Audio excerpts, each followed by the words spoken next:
Good afternoon, everyone. It's myself, Kenneth Campbell here. Welcome to another session of Live at the Waterhole. Hope everyone's having a fantastic Sunday. Things are certainly off to a bang here at Aldonio. We've got the whole smorgasbord of denizens of the African savanna. Elephants, giraffe, eland, oryx and zebras. Oryx are looking quite comfortable, also running around a bit. Please remember to send in your questions. It's a live and interactive show. It always makes for some interesting discussions, some of the questions that came through. Yesterday we had some excellent questions. There was a lot of interesting thoughts and things to ponder.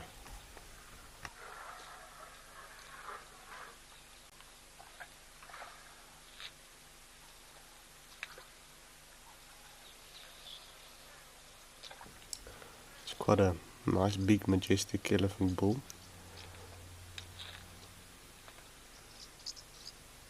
And large ivory. His tusks are a bit dirty. Maybe with the wet season and the rain they might become a bit cleaner. But you can see how sunken in his temples are. So he is quite a mature fellow in the prime of his life.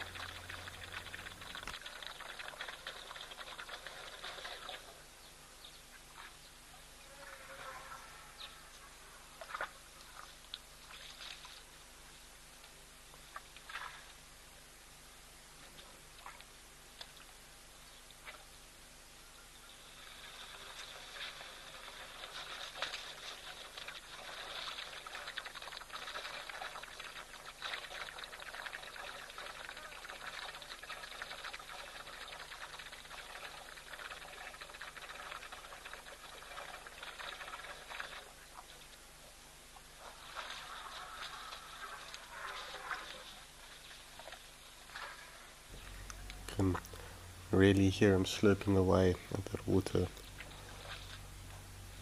Looks like he's having a nice refreshing drink. I see the oryx are truly relaxed today on their Sunday. Some of them are actually just lying around at the back there.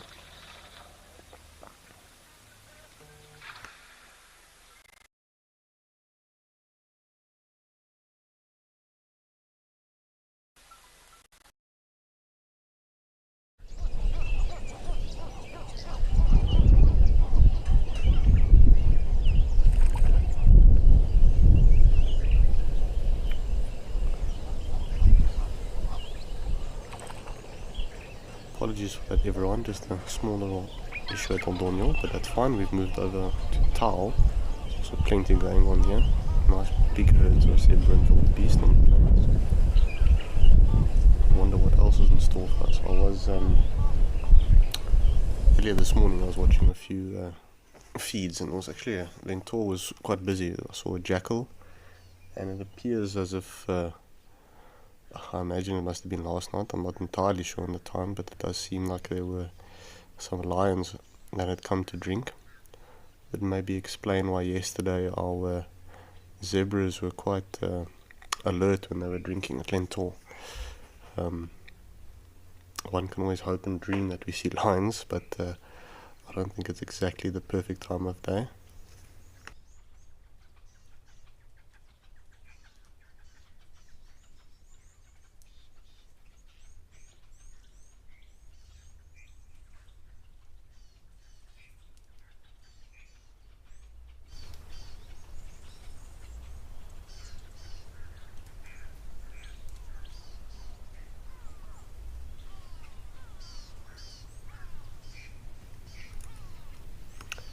Penelope, you were mentioning that they saw a cheetah earlier at Aldonio. That's really nice. I would quite enjoy watching a cheetah at the waterhole. I can imagine with all the animals there, they're either a bit off into the bush. We'll just have to wait for that feed to maybe refresh, but we'll also keep an eye on it. Certainly just one of those luck of the draw things. All these waterholes, all these cams are very excellent wildlife spots. Just a matter of keeping your eyes glued to them at the right moments. But you never know. See, we've got a lot of the usual crowd. Nice to see everyone. Welcome to the session. I'm sure it's going to be a wonderful one. The weather is already a lot better today in the Lowveld. Yesterday wasn't my preferred weather, but it's looking quite sunny and pleasant today. Spring slowly starting to creep in. Just need a bit of rain in the area and I'm sure that everything will burst to life again. But most trees and shrubs, if they've got a bit of access to water, are flushing. I think we're seeing similar trends at most of our waterholes.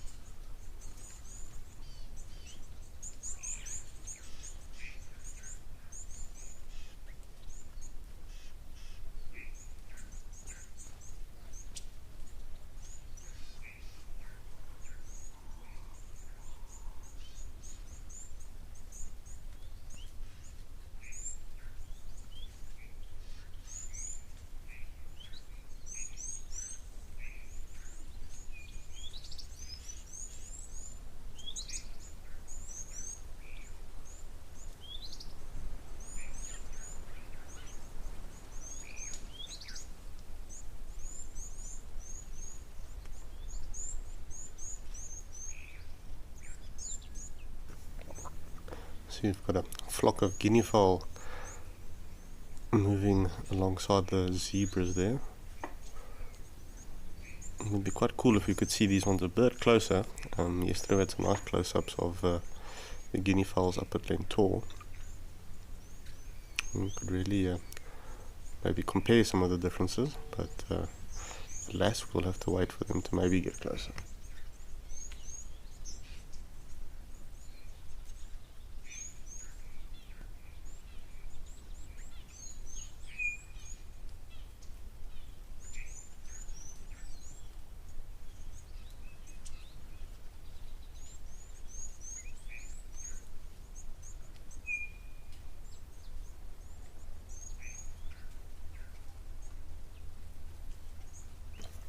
Seems like the wildebeest are having a unanimous snooze. Everyone's quite happy to lie down a bit. Obviously quite a safe spot there in the middle of an open area, so they can see danger that may be lurking or approaching them.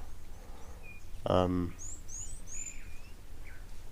course, this is not so much about sleeping, but more ruminating the cud that they've eaten. So obviously digesting grass and vegetation takes an immense amount of energy, so hence why they rest while they do it.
Ben with quite a cool question, asking what drives the seasonal migration patterns of wildebeest in the Serengeti and how do they navigate without a clear leader.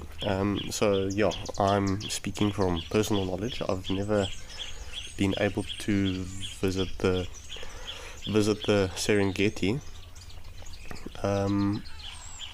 but essentially what drives their migration throughout the area is them moving with the season or the rainfall, and then the grass that grows in obviously once it's rained then the grass starts to grow and the wildebeest are moving with these seasonal changes. Obviously being quite close to the equator, it's not yeah, it's a bit of a circular route that they tend to follow. And also, once again, it's more, there's no one necessarily on no specific animal in the herd leading them. Obviously, it's millions of animals. Yeah, that's what's guiding them. They're just following rain and abundant grass along the way, calving, breeding. Obviously, once in an area that they assume temporary,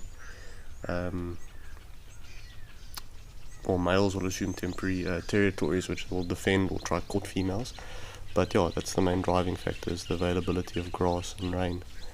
It takes place in quite a few places in Africa. I think the wildebeest migration on the Mara is the best known, but there's many antelope migrations throughout South Africa and Central Africa.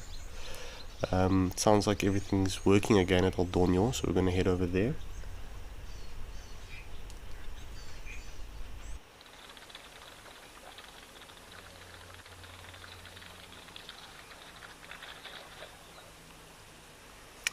There we go. The elephant bull is looking very relaxed, almost posing while he drinks. John, a question from you. You're asking, how do Nile crocodiles adjust their hunting tactics based on prey availability, and what does this reveal about their cognitive flexibility? Crocodiles are incredibly adaptive animals, or predators, opportunists, if one would like to put it that way. If you compare, for example, crocodiles in the Masai Mara system or other large rivers, there they will, if there's large game available, they will focus on going for that or targeting larger prey. They are quite adaptive in how quickly they can learn routines, or they tend to notice where animals drink, and that's one way in which they learn and hone their skills. If they know there's a drinking point animals prefer to drink from, they'll obviously wait there. And if you compare some crocodiles in more dry, arid, or shallower water systems, they'll resort to hunting quilias, fish if large game isn't around. Terrapins are also on the menu. I think the adaptiveness of a crocodile is almost limitless. They will always make the most of an opportunity if it presents itself.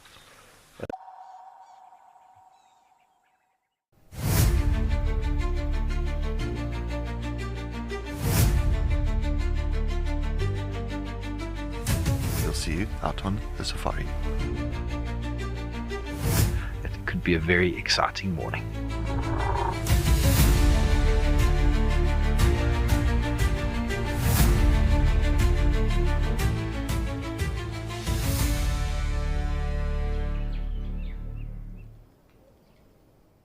At Wild Earth, we believe every story has the power to create change. That's why we've launched the Wild Earth Impact Foundation, a non-profit dedicated to conservation and social impact.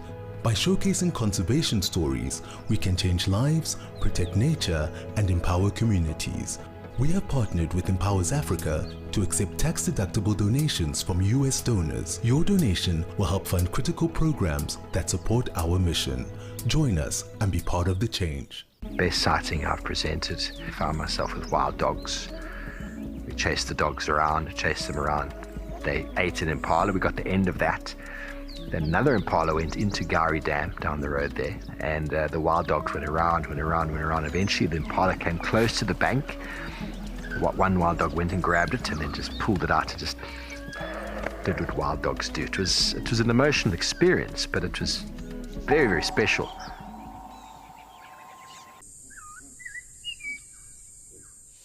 There's some ellies that we're approaching now. The light on her as well is absolutely gorgeous. So we are going to enjoy the rest of this sunset. Wow, this is absolutely crazy. And thank you for joining us. For myself and Cam, we will see you next time.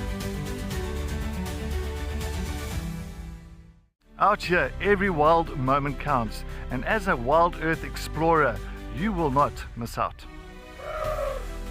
Watch the Wild Earth channel ad-free 24/7, and you can even rewind if you have missed out on something.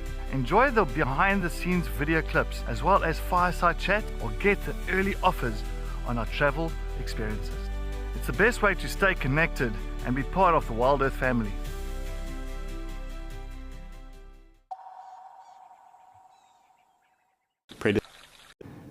And it's just a good example of quite an intricate system, and how the nutrients are being cycled and replenished throughout the system. Yeah, it's very interesting. I remember James once worked it out, I think on many years ago, but just looking at the energy cycling, etc., it's truly interesting, and what an integral role something small like the termite plays.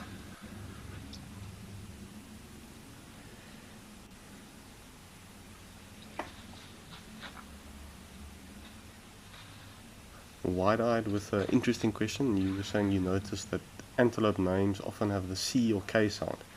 Is there a reason for this?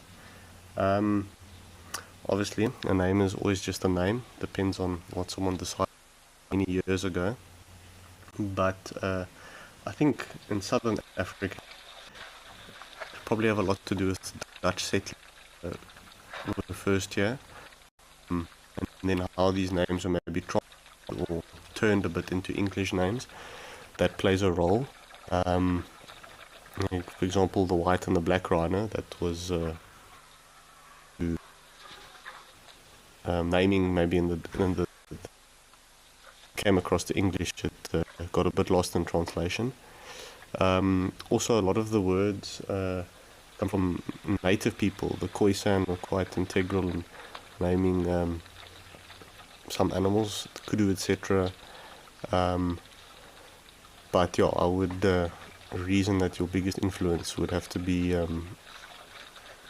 origin, a lot of the time coming from Dutch settlers, and also getting a bit lost in translation. If you look at springbok, that's actually an Afrikaans word, even though they can also be referred to as oryx. So yeah, I'd say the biggest cause for it is the different languages.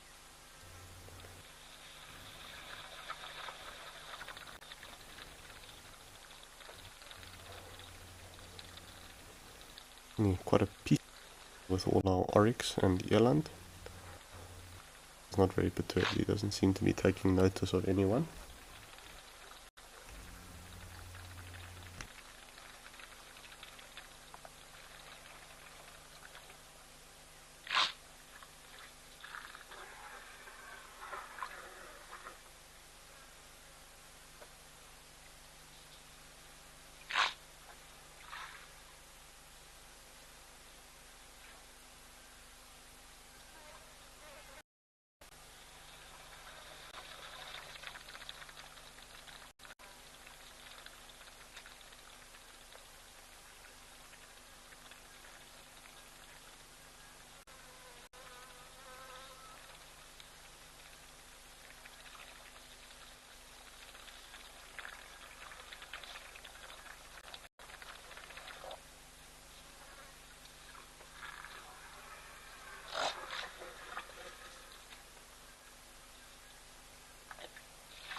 We're gonna see how oryx are getting a bit jousty with each other there.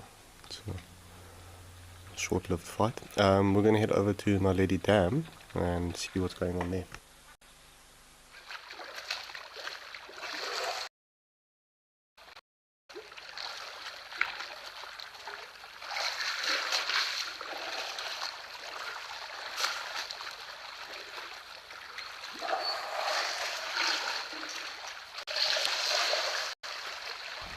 Got a nice elephant party here.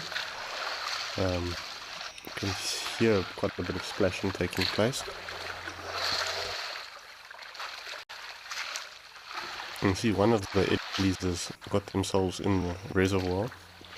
I assume there's quite a few more in the rest of the pond with all the ripples.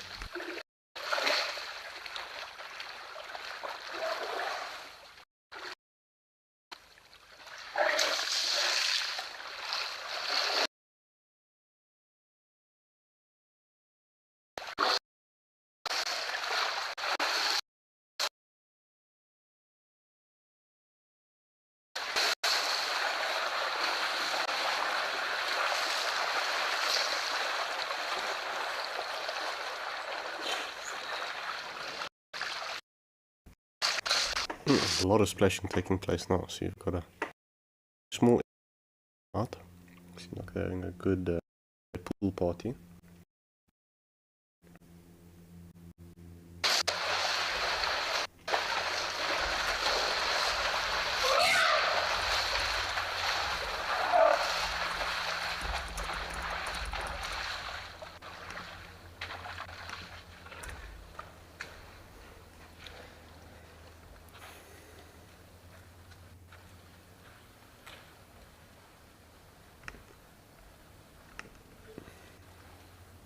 Couple good questions coming in. We'll try to work through them. I won't get to all taking place at the same time. We got a question: disruptive nesting behavior of species like bee eaters when non-breeding individuals, and how does this impact survival? So yeah, it's not, I mean, there's quite a few birds that breed, increases the survival of chicks and the species quite well. If you've got one pair that fails, the do. Whereas if there's one of them is injured or dies or passes away, there's still related individuals to raise the young. So that's one unique thing. And that's the main adaptation there. Obviously, when you're cooperatively looking for food, you don't have to expend as many or as much energy or resources to do this. And also, once again, enhancing energy output to raise chicks. It's obviously a lot of hard work to raise chicks on your own as one single pair. If we compare it almost to the raptors that invest quite a bit of time and energy.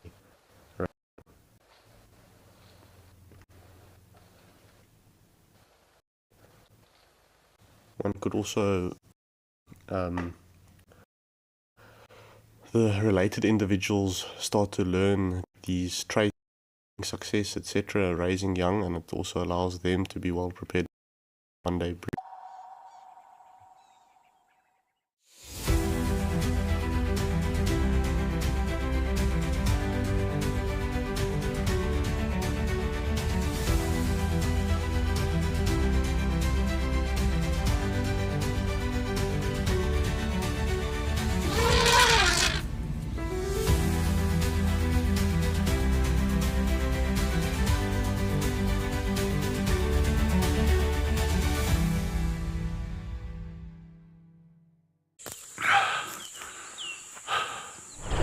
What does it take to handle the wild? Balance.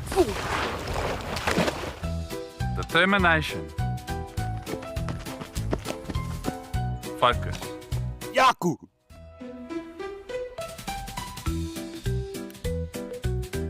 And gear that can take a beating so you don't have to.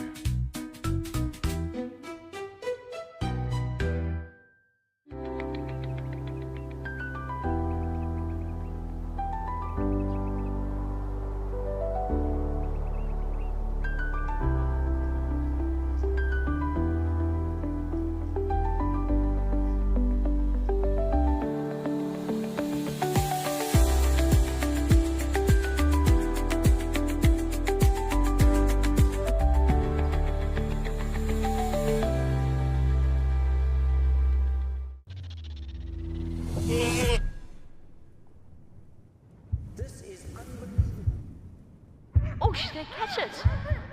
Come on, Tommy! Watch this, we're about to see a kill.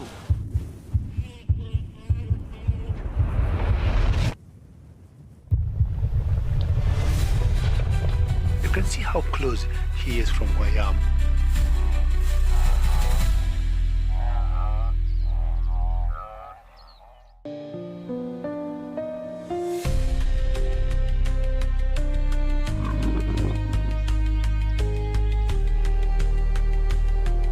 We are here with a male leopard.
So Eddies are just dozing off, taking their midday siesta.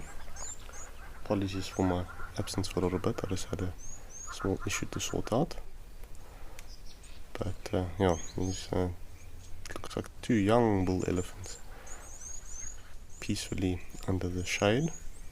Imagine quite ready.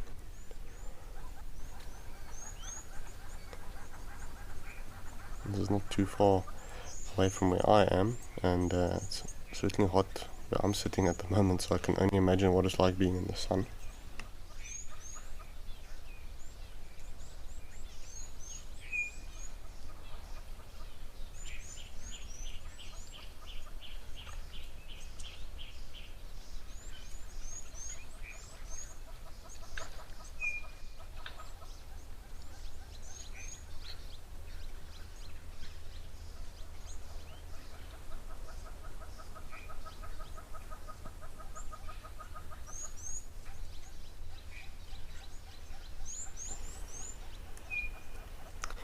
A lot of cool questions coming in today.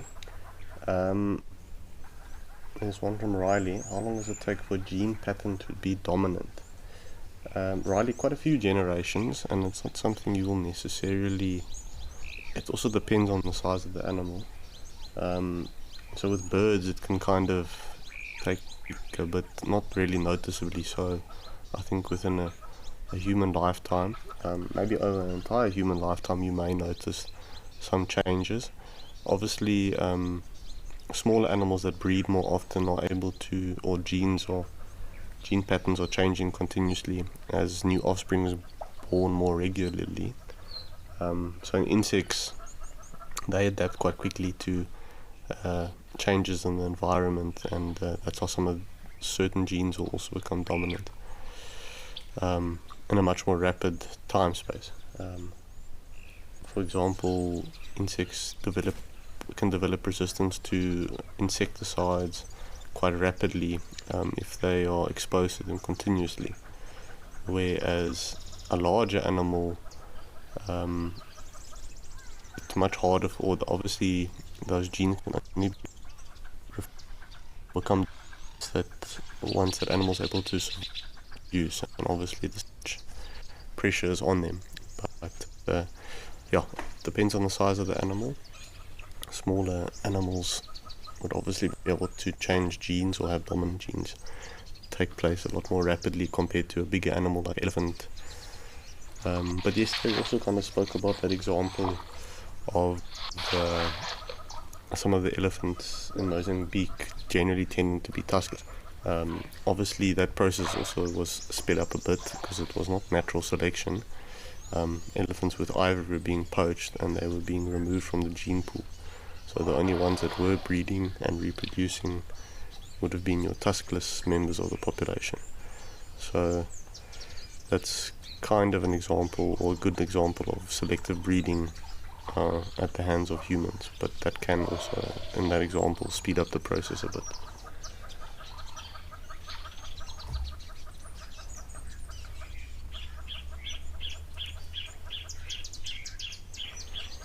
Elephants are looking very calm. I see there was a few slinking off in the background there, also hiding in the shade. But these two look like two young bulls that are maybe trailing the herd ever so slightly, but they are no longer welcome.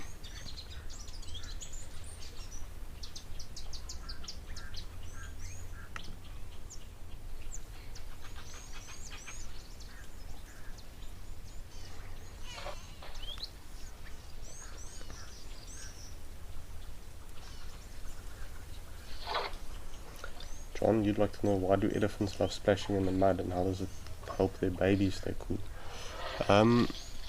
So of course, just cooling down the surface. The water is always much cooler than the surface of their skin once they've been exposed to the sun. So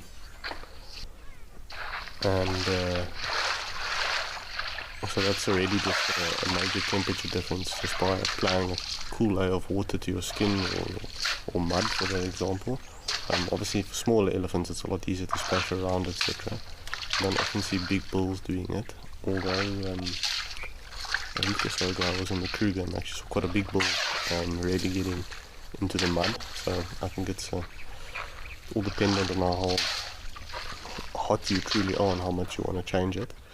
But yeah, once they've got that cool layer of water or mud, that evaporative effect that takes place from the wind blowing or the breeze, that also cools down, because it's let's get my terms right, it's either endothermic or exothermic, that essentially heat is being pulled away from the body while it evaporates like that. So a lot of those cases, if you're having a swim and you get out, you get cold quite quickly. So that cooling effect is enhanced. Obviously in very hot conditions it's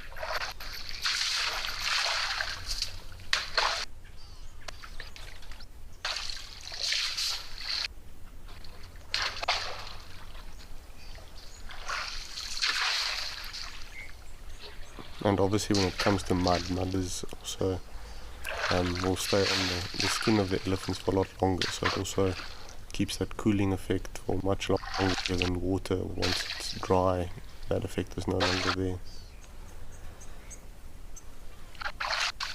Mark, you'd like to know, how do elephants remember their favourite waterholes and why is this great for their babies? Well, for babies, because they, it depends how young they are, but the babies also need to drink, and obviously cows that are nursing need water to produce milk, so it's very important of them knowing which water holes are maybe dry, or keeping that in mind that they control their energy expenditure.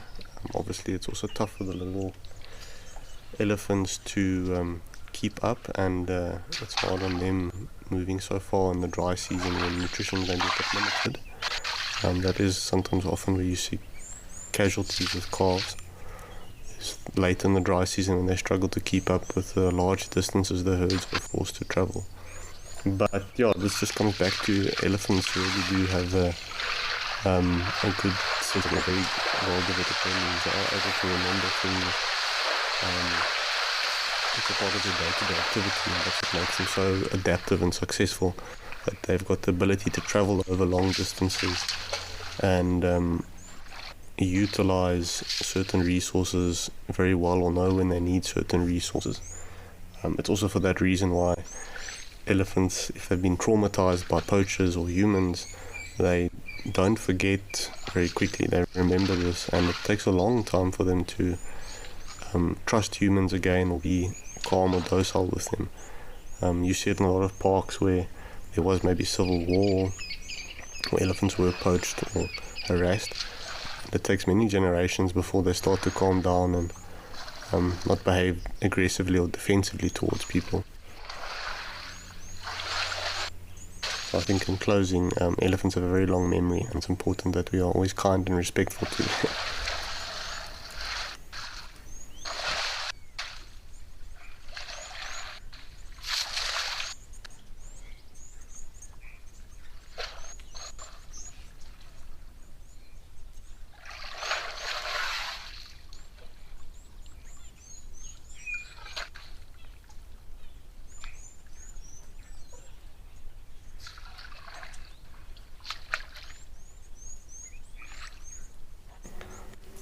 I can certainly say today everyone's having quite a calm pool party. It's not too wild, not too much big splashing. I think there was maybe a bit of a bigger group earlier, but everyone seems quite calm, just going about their everyday elephant business today with not too much of a care in the world.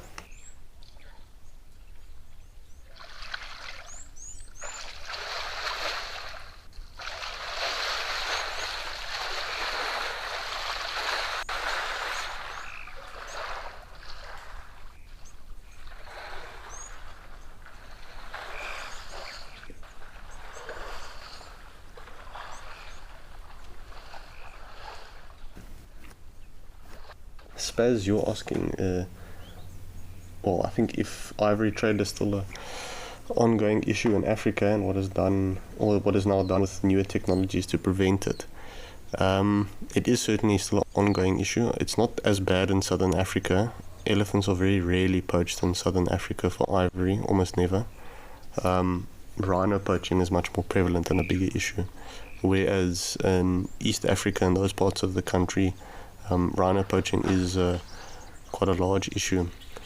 There's a lot of things being done. Obviously, as technology improves, drones are being used to monitor protected areas and keep an eye on them.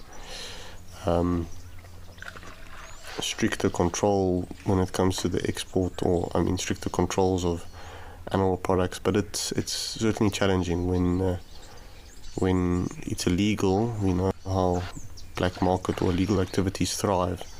So it is an uphill battle, but in southern Africa, ivory poaching is not really a huge problem. Elephant numbers for that reason are increasing, or continuously growing in southern Africa compared to other parts of the country or the continent. But we're going to leave our lazy ellies here, go see what's waiting for us at a bit more of an exciting pool party.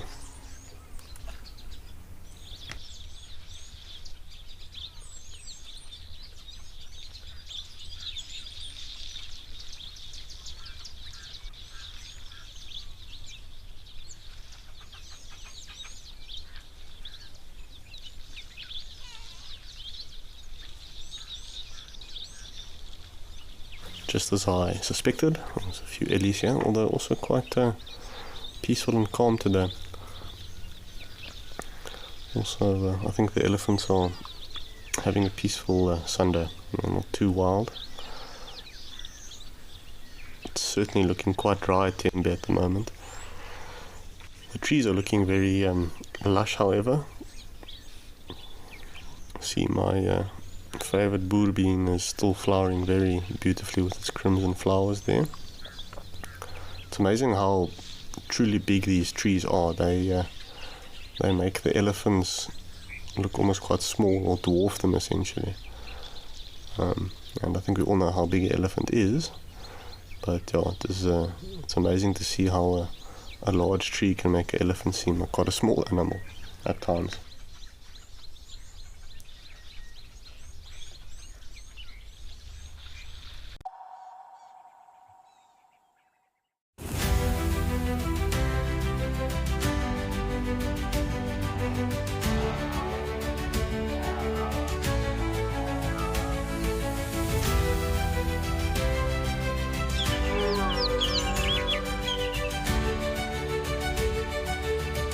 This is an unbelievable afternoon.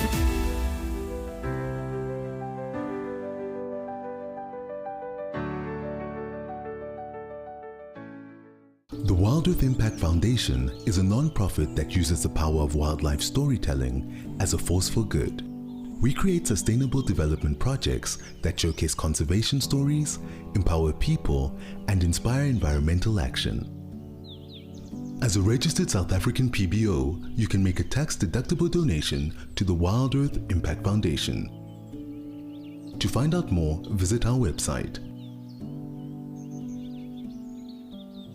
My full name is Mpho Muthusi Tikani. I grew up in Soweto. My first animal that I filmed said to dog. Okay, no, it's my first animal that I filmed, I think it was an impala. Best sighting ever, I would say it was actually this year, 2024.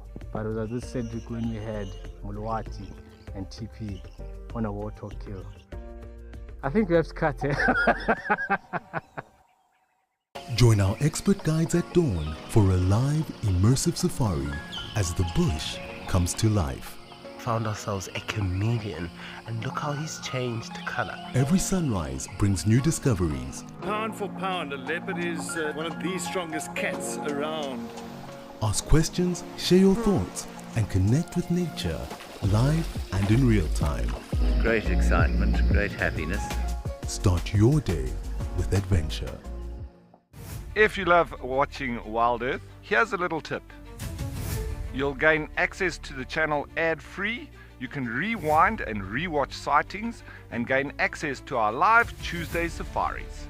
There's also behind-the-scenes videos, fireside chats, and every safari live episode, whenever it suits you. It's just the best way to connect with nature.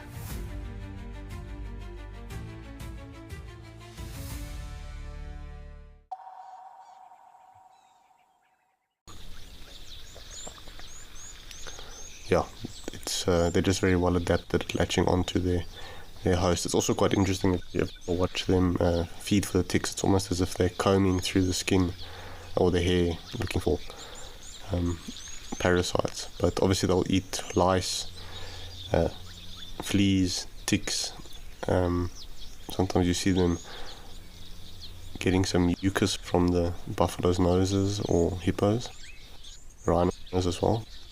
Popular, but it does take. But the main thing is what their bodily fluids. Obviously, ticks are full of blood, etc. So that's the main driving factor. But they will feed on an open wound. Sometimes keeping it open for fresh blood, which can be detrimental to the animal, but at the same time, it also prevents the wound from going septic. It's a catch-22.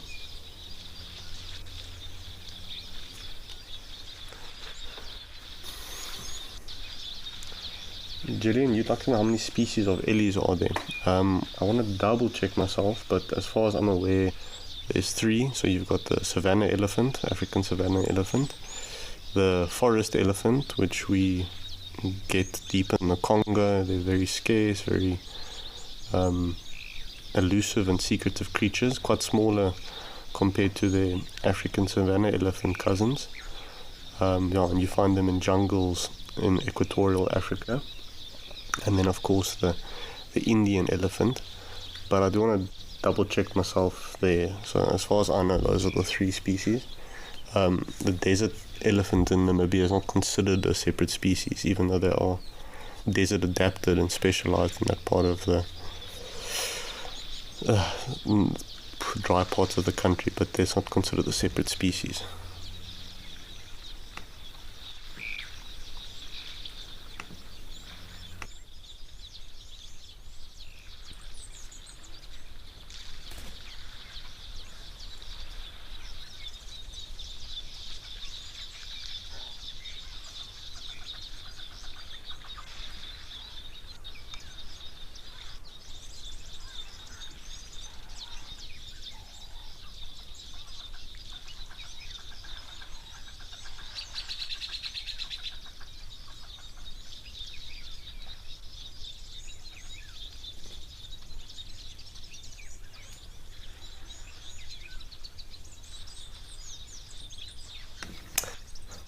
Correct myself, they're not Indian elephants, they're known as Asian elephants. But yeah, according to sources, there are only 3, and the 2 African species and your 1 Asian elephant species. Obviously they look very different. Off the bat I think it's quite obvious if they are separate species. But these guys are having a nice peaceful Sunday swim. Looks quite nice.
Well, and see what's waiting for Glentory.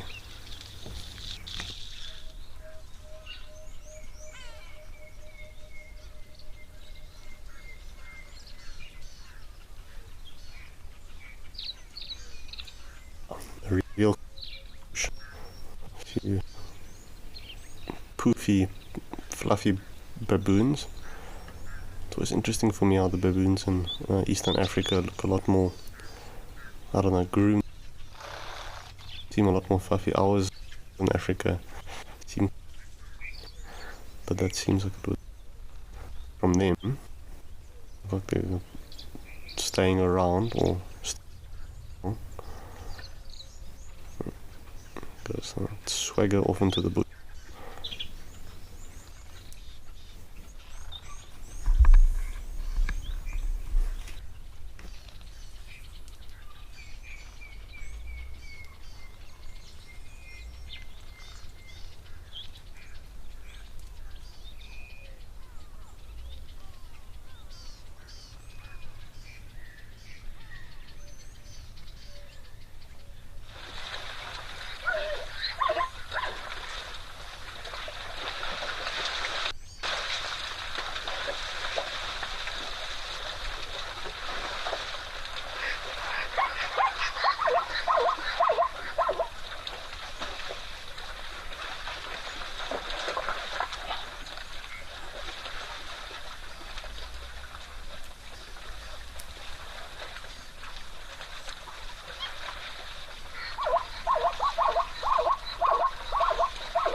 quite a very large herd of zebra that has joined us here at Aldonio. Elephant number, but seems to be taking it in his stride. That really is a lot of zebra though.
Yeah, I agree. I think his inside voice is saying if I just keep focusing on water and pretend they're not there, they're not there. But the zebras certainly get quite rowdy here at this waterhole. Too many table manners are drinking at Aldonio. They just storm the waterhole.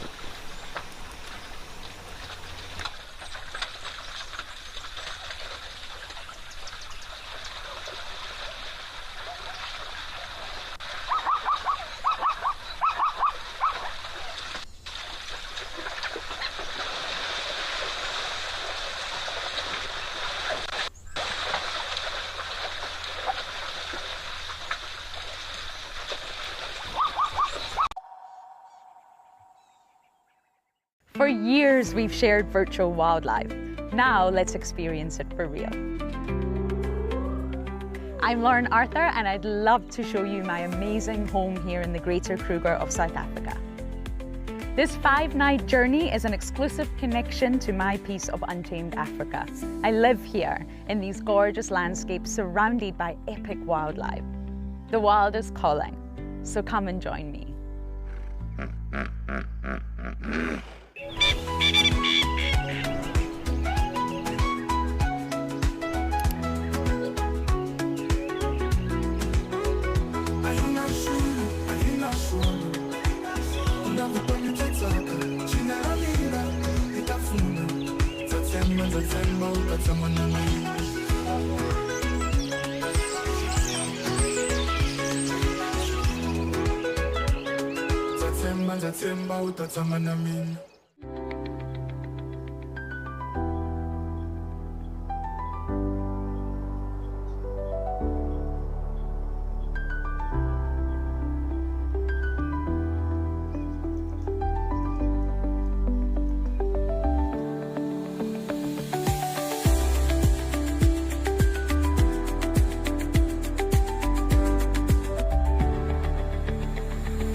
The bush, full of beauty, wonder, and absolute chaos. And now, all that madness has its own show. It's called a Wild Bush Week. The countdown of the most outrageous, heart-stopping, and sometimes downright ridiculous wildlife moments of the week. Lions throwing their weight around. Hyenas gate-crashing the buffet. Leopards doing, well, leopardy things. Each week, it's a fresh reel of safari gold, a mix of drama, She's just got an impala, everybody. danger, and a healthy dose of laughter. So, if you fancy a highlight show with bite, and I don't mean just the animals, tune in to a Wild Bush Week. You bring the tea, and we'll bring the tusks, tails, and teeth.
Just also catching up on a few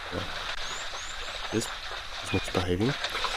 Paul, you asked if you could compare zebra stripes to something in everyday life. What would it be and why? Off the bat, definitely a barcode.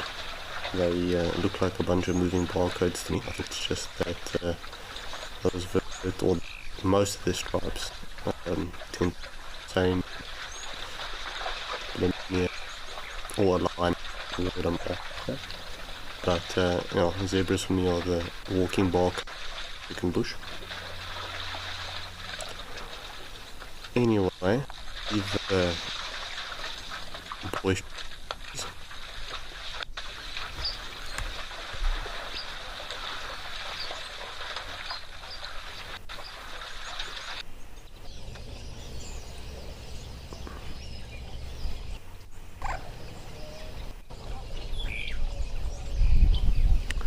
Quite a vibrant scene again.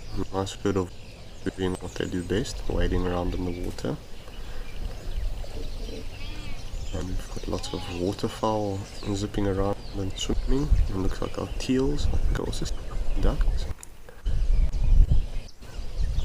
Trying to see a crocodile. I'm always just amazed with the amount of croc activity in the water, how nonchalant the water bucket towel always appear to be.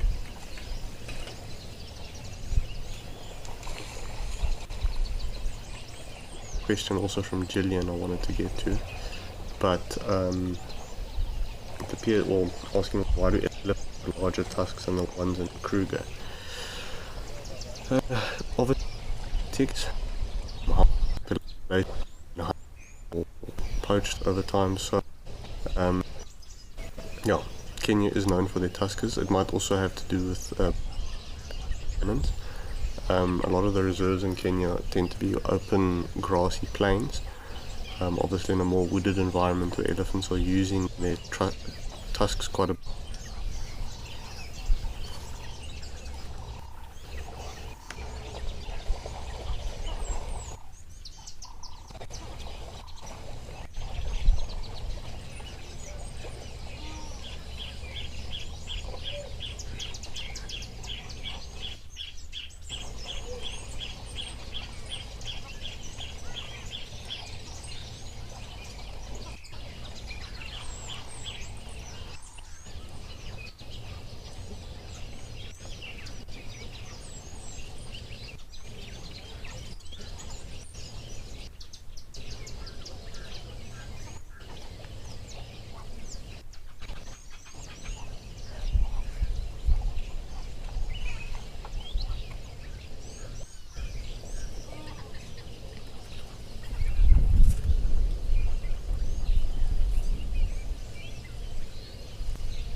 this unfolds in front of you.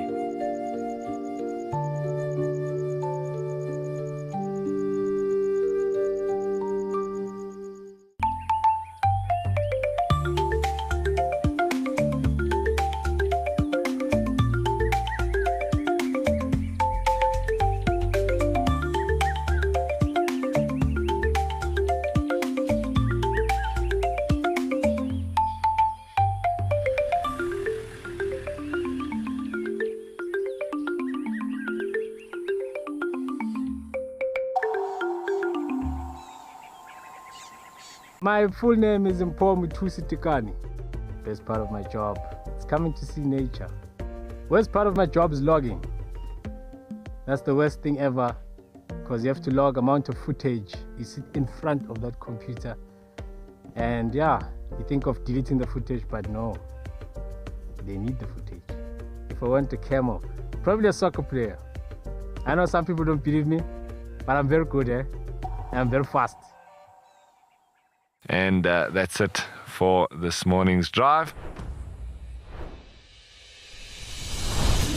She's just got her impala, everybody.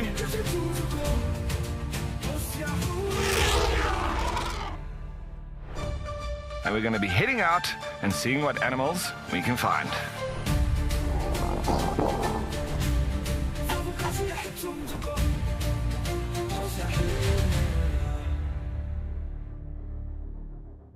Out here, every moment counts.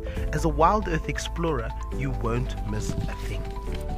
Watch the Wild Earth channel ad-free 24/7 and rewind if you want to catch something again. Enjoy behind-the-scenes videos, fireside chats, and early access to travel offers. It's the best way to stay connected and be part of the Wild Earth family.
My name is Amy, and today we're going to be doing things a little bit differently.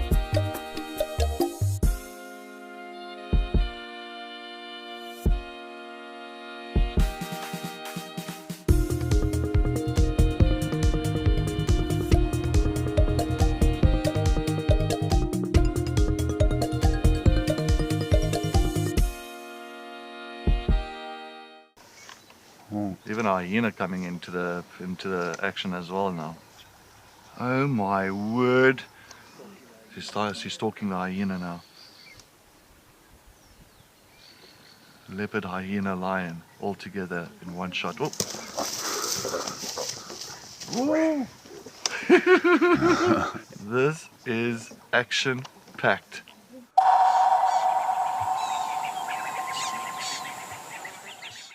My name is Takudzwa Panda Msesani. My scariest moment is when it happened twice. The other time I was with Cedric and the other time I was with Steve. And all those times, it was a black mamba. My favorite meal in camp is gonna be burger and chips.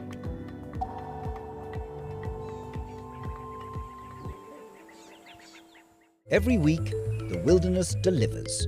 And that's why we're here. Drama, chaos, crimes, humour. All moments you'll never forget. We've counted them down, argued about them, and finally picked the very best. From rare sightings to classic bush showdowns, this is nature's weekly highlight reel. Sharp facts, bad jokes, and the wildest top 5 you'll see this side of the savannah. It's not just a show, it's a wild bush week.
gremlins issues in the back, but themselves.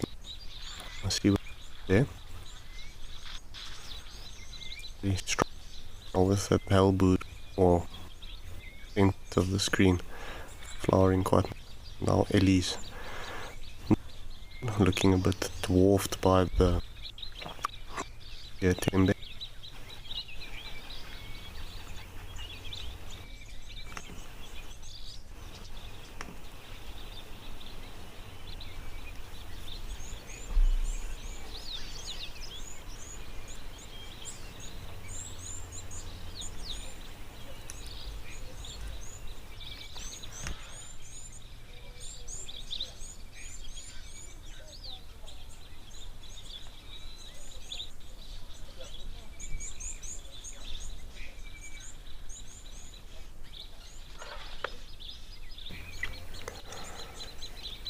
Ellies and timber are looking very peaceful.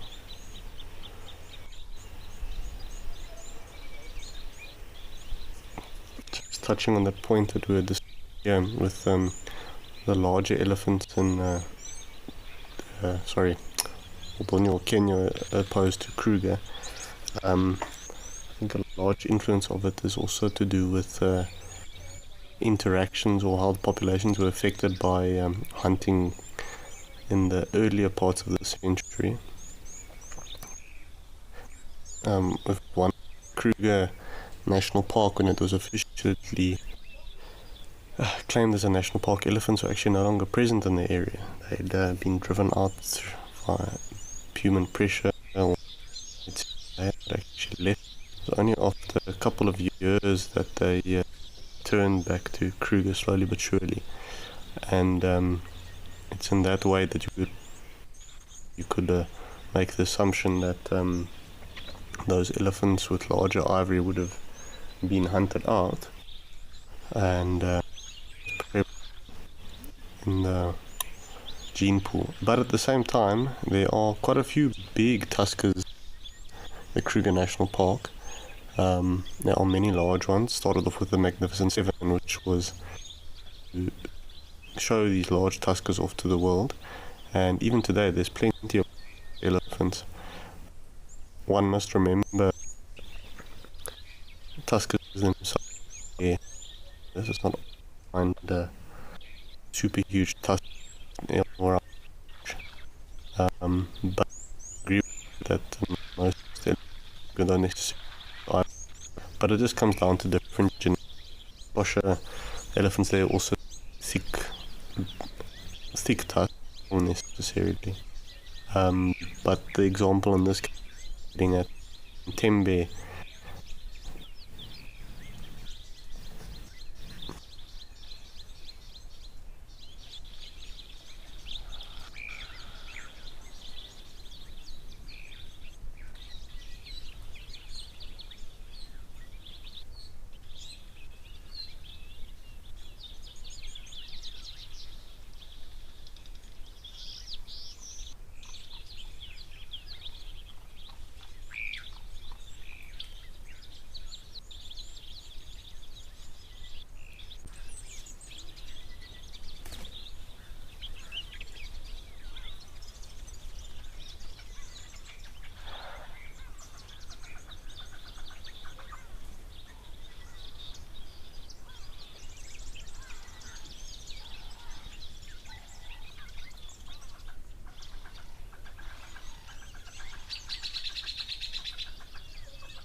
My name is Amy, and today we're going to be doing things a little bit differently.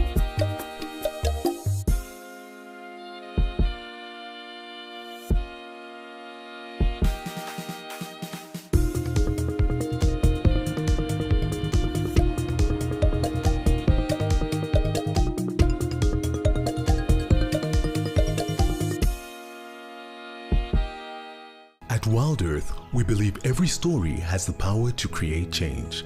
That's why we've launched the Wild Earth Impact Foundation, a non-profit dedicated to conservation and social impact. By showcasing conservation stories, we can change lives, protect nature, and empower communities. We have partnered with Empowers Africa to accept tax-deductible donations from US donors. Your donation will help fund critical programs that support our mission. Join us and be part of the change.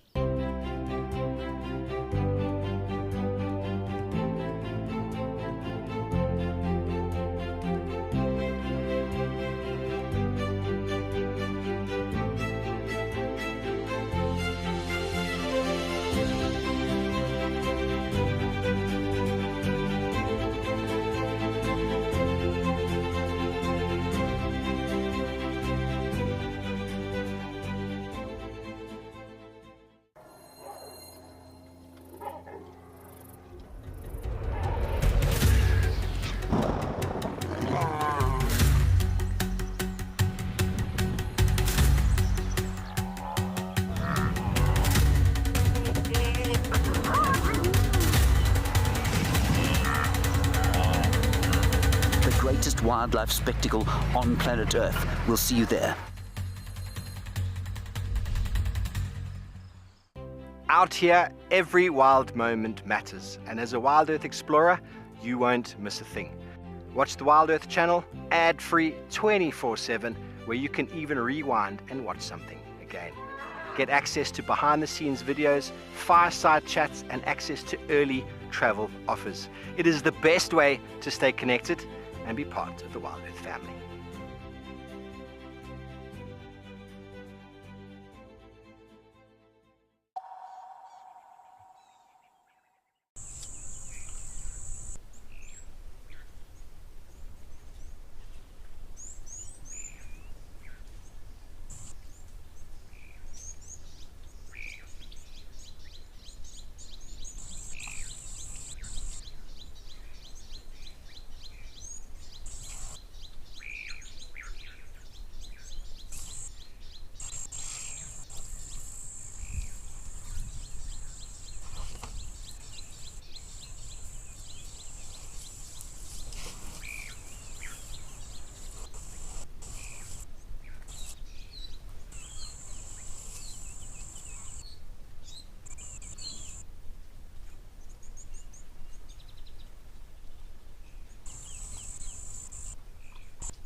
Wow.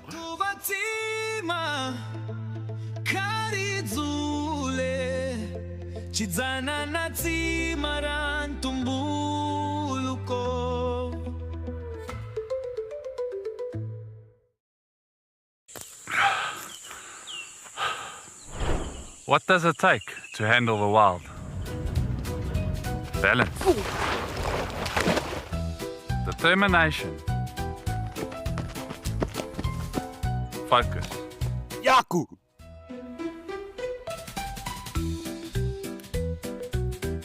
And gear that can take a beating so you don't have to.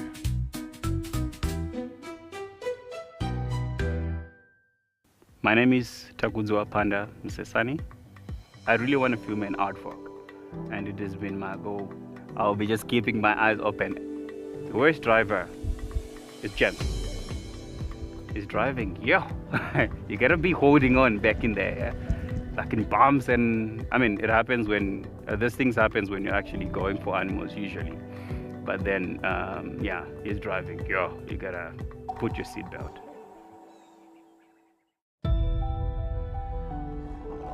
That is brilliant. Ria, you say the best kind of roadblock? Absolutely. Look at this. Hello, girls.